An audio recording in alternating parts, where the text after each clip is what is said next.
What's going on, guys? Nick Lessigore here, Exit 12 Homebrew in the house.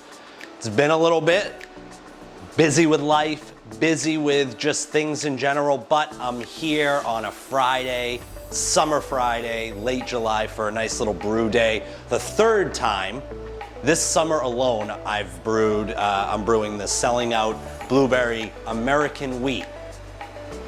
American Wheat. American Wheat. I changed the style name because really I entered the Beer and One competition as a Hefeweizen, like it was really a flavored beer, and it won third in the category, but there were some characteristics mentioned about how it's not a true Hefe. Talked to the club, and by the club I mean the BrewTubers online brewers club, www.brewtubers.com, as well as Kristen Slough at But Can I Get a Flight on the podcast, on an episode her and I did together, where we talked about the idea that basically because I'm using an American Hefeweizen yeast, that maybe it's American Hefe, American wheat beer yeast, that it's not a true Hefe, so we changed it to American wheat beer, whatever, it doesn't matter. Third batch, you're bored, I'm gonna continue on. As you can tell, I'm a little verklempt, not verklempt, that means tearing up. I'm a little sick, got some congestion going. So I'm gonna try to make this video as quick as I can. The boys are coming. Dave Big Dog Brewing, Mike 77 Trans Am Guy, for the second annual In a Lifetime series, Barrel Aged Imperial Milk Stout Brew Day. Myself and Mike, there was a video from last year that was done. Go check it out. Dave is going to be added to the mix this year, so they're coming in just 2 weeks. So I have a batch of the Blueberry American Wheat, as well as a fresh batch I haven't even tapped yet of the Weekend Mulching Honey Blonde Ale, and then the stout from last year is kegged in the kegerator as well. So very excited about that.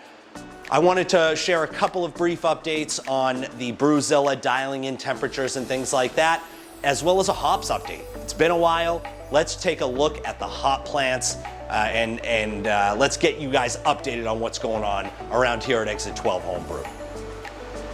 All right, as you can tell, things are in bloom, man. We're blooming. The hop plants, the second year, these two middle plants are the only ones that survived from last year.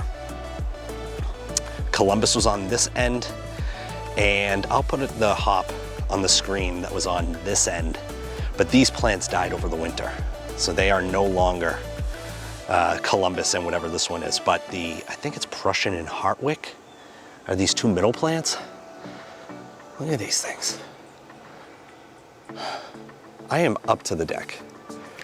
My hope is that this doesn't grow anymore. It's late July. I'm not hopeful. I don't know where I'm gonna put it after this. I should probably measure it out because I read that they can get as high as 15 feet. I feel like this is longer than 15 feet.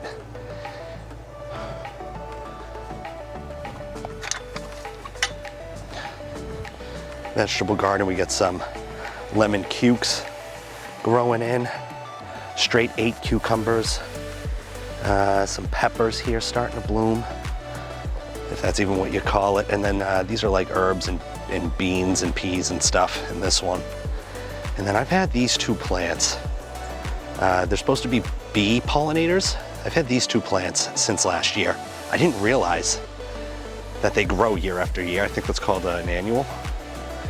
But I wouldn't have done it because it provides a lot of shade, which means it's tough for other things to grow in here.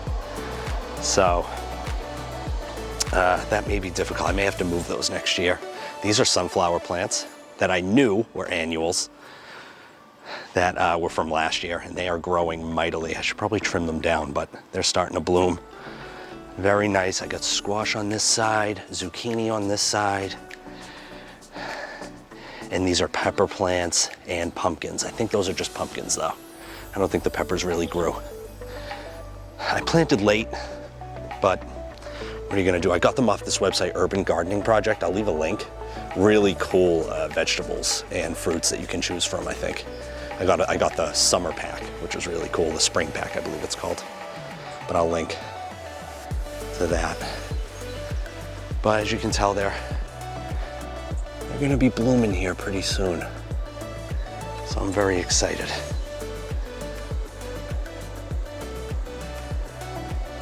And even these two newer plants, this is Old Mission. I got 2 more plants from Great Lakes Hops. And they actually gave them to me for free. I was very excited about it, very nice of them to do. That's Old Mission. And then this one is Walhalla. And for first year plants, technically second year because they send them as full plants, not rhizomes, but these ones are growing up as well. So very excited on what the hops look like so far this year. So I'm just freestyling this, no extra light. I'm just trying to record, get in and get out to give you guys a nice little update. As I said, the blueberry American wheat is boiling right now. But one thing, I watched Gavin's video, Gash Slug, the Homebrew Network on YouTube. I watched his video where he messed with the heating hysteresis. He brought that down to, I believe, 0.3. And then he shut off the PID, which I currently have off.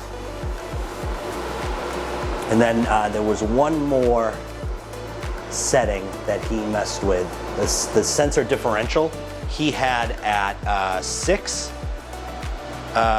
while he was working up to mash out temp, so 170, but he had it as far down as 2 degrees. Now this is Celsius compared to Fahrenheit, but he had it as far down as 2 degrees while he was mashing in and boiling, I believe.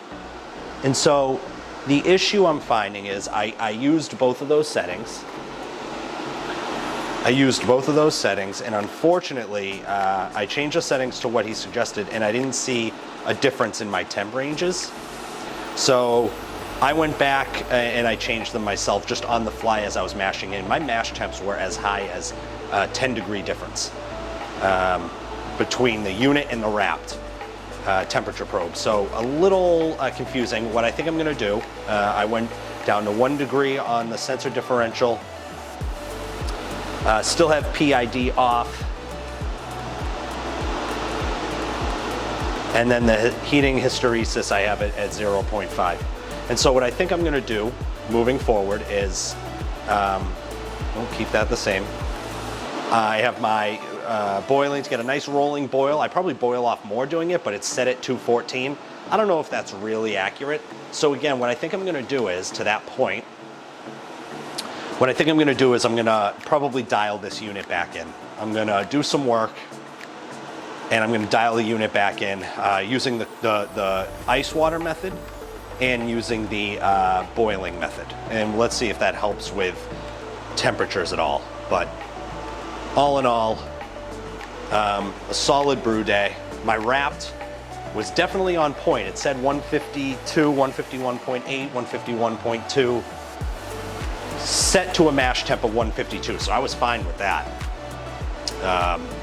It was the unit that was giving me the wacky numbers. So we'll see how it goes. Wanted to update you guys real quick. Have a great late July weekend if you're watching this in late July.